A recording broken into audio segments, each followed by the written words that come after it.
છે. ઈ માતા પારકા સીમાડાની મારી પાસે કહેવા છે કે ભુવાએ લીંબુ ઉતારી અને અહીંયા મૂક્યો અને કદાચ માતાને કીધું હાલ મારી ઉતરી જાતો અહીં ઊભી રહી જાય અને કદાચ બોલતા બોલે જાય ને માતા અહીંયા ઊભી રહી જાય. અહીં ભયું માતાની ગોત કરે, ભુવાના કાંઠે પવન વાતો બંધ થઈ જાય.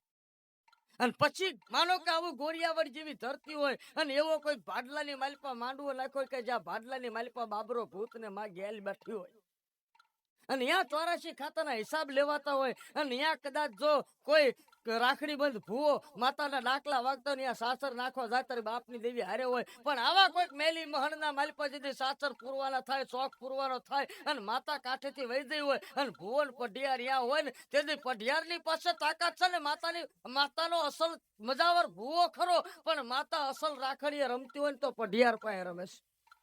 આ સાંભળી લેજો, માતાનો ભૂવો કળનો ભૂવો ખરો પણ માતાનો અસલ વ્યવહાર છે ને ખાંડું જેના હાથમાં છે, જેના હાથમાં ખાંડાનો વ્યવહાર છે, માતા અહીંયા રમતી હોય છે.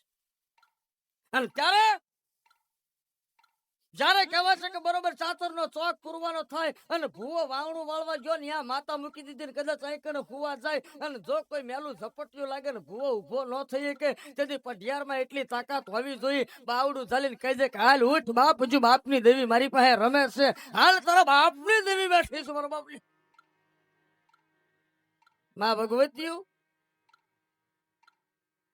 વાડે વેલો વધે વાડે વેલા ને ખાય, રાજા ઓળવે મારા રાખલા રતન પછી રાવું ક્યાં હતા. આજ ગોરિયા વડની માલિપા માંડવો રોપ્યો હોય દાદા અમરાની દેવીનો. જોજો માતા શું કહેવાય અને બરોબર કહેવાય છે. એ નવરંગા માંડવાની માલિપા કોકનો ફોન આવે બરોબર આવો 3 તાલે ભયુનો માંડવો નાખ્યો ને માતાને જમાડવા બેઠો ને 25 વર્ષના વાણા વિચારના દેવીનો માંડવો નાખ્યો છે. અને બાપની દેવી જમવા બેઠી હવારના પિયાલા પીવાના હોય, રાતે માંડવા નાખવાના હોય.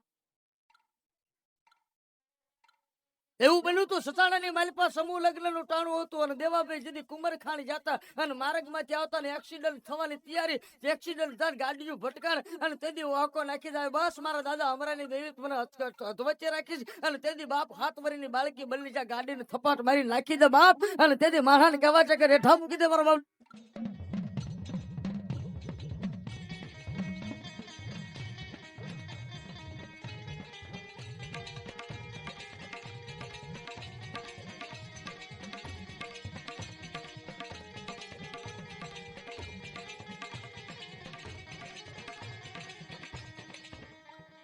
આવો માંડવો નાખતો હોય અને માંડવાની માલિપા ભયું 3 તાલે રમતા હોય, ડાકલા વાગતા હોય ને માતાને મજા કરાવતા હોય અને ઘરના ભયું હોય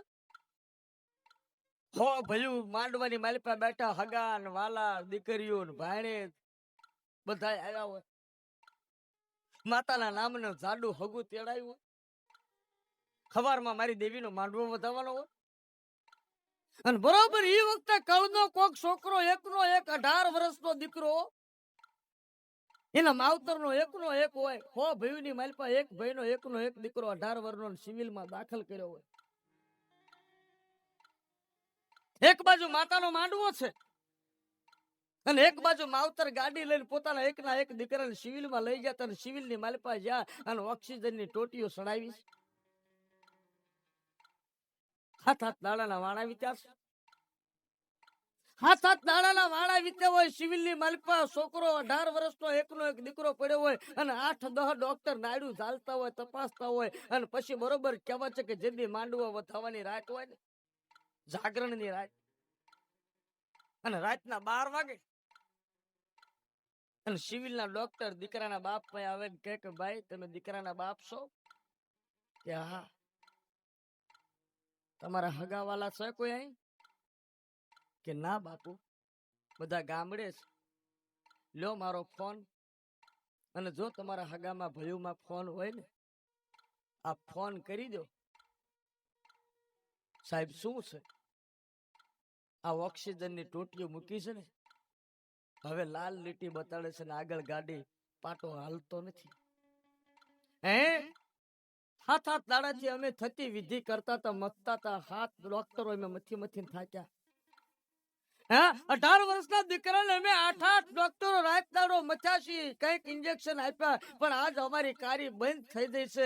આ લીટી ફરતી બંધ થઈ જશે, મશીન બંધ થયું એટલે હવે ચાલે ટોટીઓ ખેંચી લેવાની છે. સાહેબ, મારો દીકરો ડોક્ટર કઈ નથી, એક તો હવે આમાં કઈ નથી. દીકરાના બાપને કીધું, હગાવાલાને ફોન કરીને ભાઈઓને કહી દો કે હું મારો દીકરો લઈને ઘરે આવું છું. સાહેબ, મારા દીકરાને રજા આપી દો છો. પછી એક બાઈ ન સુધી ઉતાવળે બોલી દે કે ભાઈ હવે આ ભાઈમાં કઈ નથી. સાહેબ તો તને કહેતા નથી, પણ હવે આ છે ને તમારા દીકરામાં જીવ નથી, મરી ગયો છે. આ શબ્દ સાંભળે વિચાર કરજો દીકરાના બાપને કેટલી વીતી હોય. અને દીકરાના બાપની આંખમાં બોરબોર જેવા હુડા મને પડવા. સાહેબ, હાચું મારો દીકરો ડોક્ટર સાહેબ ભાઈના ખભે હાથ મૂકી અને ડોક્ટર ઊંધું ગાલી જાય અને ડોક્ટર દીકરાના બાપને બળે 3 થાપા મારીને એટલું કીધું કે હિંમત રાખ અને પછેડી ઓઢાડી દે અને ગાડીની વ્યવસ્થા હું કરી દઉં છું. આવા શબ્દ સાંભળે ને, દીકરાની માં એક બાજુ છે, એને ખબર નથી. દીકરાની માં દોડીને આવીને ના ધણીને પૂછ્યું કે પહેલા પછેડી શું કામ ઓઢાડી દીધી? એટલે દીકરાનો બાપ બોલ્યો, ગાંડી એને ઇન્જેક્શન ભારે આપ્યું છે ને ડોક્ટરે કીધું છે કે એને હુવા દેજો અને રજા આપી છે. સાહેબ ગાડી કરી દેશે અને દીકરાને કીધું છે કે ઇન્જેક્શન માર્યું 3 કલાકે ઉઠશે નહીં, ઘરે જઈને જાગશે. જો દીકરાની માને એમ કે કહેવામાં કઈ નથી તો કોણ કોને હાય કે? પણ દીકરાનો બાપ ને બાપની દેવી સાંભળ્યો. દવાખાનાની માલિક બાપની દેવી અમને કહો, મારા બાપની દેવી આજ મને નોધારો મૂકી દીધો. બાપ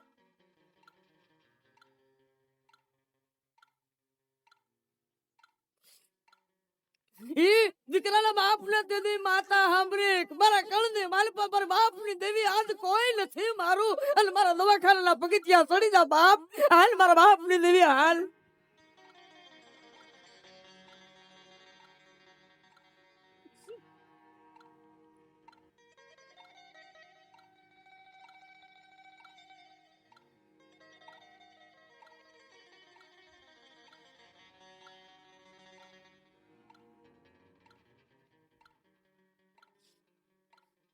મહારાજ નું ટાણું થયું છે.